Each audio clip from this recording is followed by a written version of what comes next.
آپ کی ملاقات کرواتے ہیں شیخو پورہ کے بابا جی سے، جن سے بڑھاپے میں اولاد نے منہ موڑا تو انہوں نے بے سہارا بچوں کے اسکول اور رہائش کے لیے 17 ایکڑ زمین فلاحی ادارے کو دے دی۔ بلال شیخ کی رپورٹ۔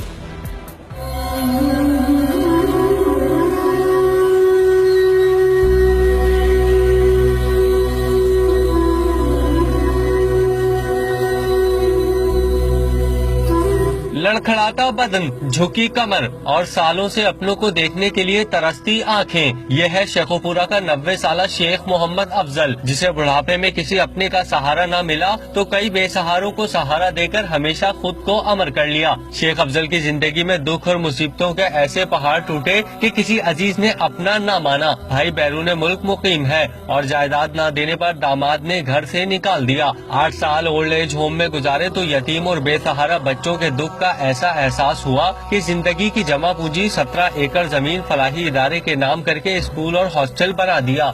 اللہ کی طرف سے ہے سب کچھ، کیونکہ میں نے خود بڑے سخت دن گزارے ہیں اور میں کبھی سمجھتا ہوں کہ یہ بھی بیچارے مشکل میں یہاں آئے ہیں، ایسے چوک سے نہیں آئے، تو بس یہ اللہ کی مرضی ہے، اللہ کی رحمت ہے مجھ پر کہ مجھے اللہ نے یہاں موقع دیا، ان کے ساتھ رہنے کا موقع دیا۔ بے سہارا بچے بھی اپنے محسن سے بے حد پیار کرتے ہیں اور انہیں دادا ابو کہہ کر بلاتے ہیں۔ ان کو دادا ابو کہتے ہیں، ہم ان کے ساتھ بہت خوش ہیں، یہ ہمیں پڑھاتے بھی ہیں، ہمارے کھانے کے لیے بھی بہت دیکھتے ہیں، ہماری دیکھ بھال کرتے ہیں اور ہم سب ان کے ساتھ بہت خوش ہیں۔ دادا ابو ہم سے محبت کرتے ہیں اور ہم ان سے محبت کرتے ہیں اور ہمیں کسی چیز کی پریشانی نہیں ہوتی، ہم خوشی خوشی رہتے ہیں اور وہ بھی ہم سے خوش خوش رہتے ہیں۔ شیخ افضل نے زندگی میں بے شمار دکھ دیکھے، لیکن یتیم اور بے سہارا بچوں کو سہارا دے کر اب انتہائی خوش ہے۔